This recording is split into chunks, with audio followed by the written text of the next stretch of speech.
کمتر از 500 واژه تازی به کار رفته است. این خود دو نیست، این خود نژادتان است. سعی کنه در شاهنامه فردوسی تماده تازی تازی تازی و درباره‌شان شعرها گفته شده. مولانا هم، فردوسی و سعدی هم.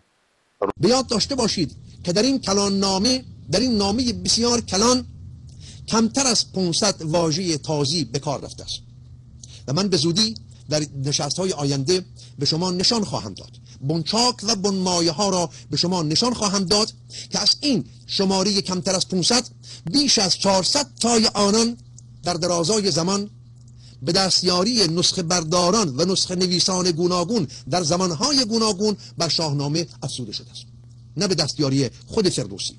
البته آرش این سخن این نیست که فردوسی هرگز واژه تازی را به کار نبرده است. همین واژه عجم، بسی رنج بردم در این سال 30، عجم زنده کردم بدین پارسی.